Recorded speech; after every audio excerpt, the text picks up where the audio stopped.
તાપીમાં દીકરી અને પત્નીની હત્યા બાદ આપઘાત। જી હા, ડોલવણના વરજાખણ ગામમાં ચોંકાવનારી ઘટના બની। વરજાખણ ગામના ગામિત ફળિયામાં રહેતા 32 વર્ષીય યુવકે 7 વર્ષની દીકરી 24 વર્ષીય પત્નીને ગળે ટૂંપો આપી મોતને ઘાટ ઉતાર્યા। બાદમાં યુવકે પોતે પણ ઘરના લોખંડની એંગલ સાથે નાયલોન દોરી બાંધી ગળે ફાંસો ખાઈ જીવન ટૂંકાવી લીધું। આત્મહત્યાનું કારણ શું છે એ જાણી શકાયું નથી। હાલ આ મામલામાં તપાસ થઈ રહી છે। સગીરાનું અપહરણ કરી ધમકી આપીને ગેંગરેપ આચરવામાં આવ્યો। કચ્છમાં બન્યો હિચકારો બનાવ। ગઈકાલે સાંજે કિશોરીનું અપહરણ કરવામાં આવ્યું। 2 શખ્સોએ અપહરણ કરી ગેંગરેપ ગુજાર્યો। કિશોરી ગંભીર રીતે ઘાયલ હોવાના અહેવાલ છે। 2 હેવાનો સામે ફરિયાદ પણ દાખલ થઈ છે।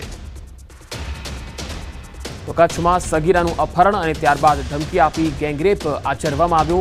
કિશોરી ગંભીર રીતે ઘાયલ છે। 2 હેવાનો સામે ફરિયાદ નોંધાઈ છે। હાલ સમગ્ર મામલે પોલીસ તપાસ કરી રહી છે। કચ્છમાં સગીરા સાથે દુષ્કર્મ ગુજારવામાં આવ્યું। મનરેગા કૌભાંડને લઈ આપ ધારાસભ્ય ચૈતર વસાવા ફરી મેદાનમાં છે। મનરેગા કૌભાંડમાં ભાજપ કોંગ્રેસ બંનેનો હાથ હોવાનું જણાવ્યું।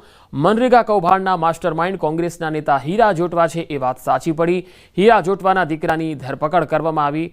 કોંગ્રેસ નેતા હીરા જોટવા અને સાંસદ બચુ ખાબડે મળીને પંચાયત પાસેથી કામો લઈ લીધા અને પોતાની એજન્સીને આપી દીધાનો આરોપ પણ લગાવ્યો।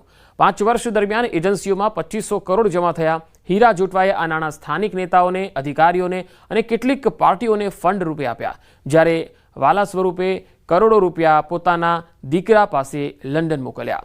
વધુમાં ચૈતર વસાવાએ કહ્યું કે આ કૌભાંડમાં કોંગ્રેસના દિગ્ગજ નેતાઓ, સાંસદો અને મંત્રીઓના પણ નામ બહાર આવી શકે છે।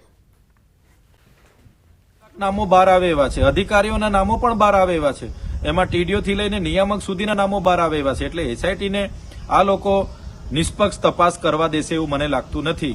એટલે સીબીઆઈ તપાસ થાય, એની સાથે ઈડી, જીએસટી વિભાગ પણ જોડાય અને હવાલાના પેટે જે રકમ બહાર ગઈ છે એને પણ પાછી લાવવામાં આવે એવી અમે સરકારમાં માંગ કરીએ છીએ।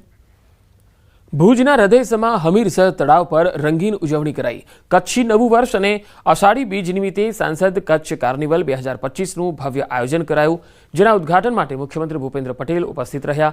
કાર્નિવલમાં 3000થી વધુ કલાકારોએ ભાગ લીધો, જ્યારે 64થી વધુ ઝાંખી ફ્લોટ કચ્છિયત અને સંસ્કૃતિને રજૂ કરતા જોવા મળ્યા। શાળા, કોલેજો, સામાજિક સંસ્થાઓ અને વિવિધ સમાજના લોકોને સમાવીને આ સમગ્ર કાર્યક્રમ એક લોકોત્સવમાં રૂપાંતરિત થયો। આ કાર્નિવલ જોવા માટે મોટી સંખ્યામાં લોકો ભુજમાં ઉમટી પડ્યા। સાચા અર્થમાં આપણે જોઈ રહ્યા છો કે મારા પાછળના ભાગે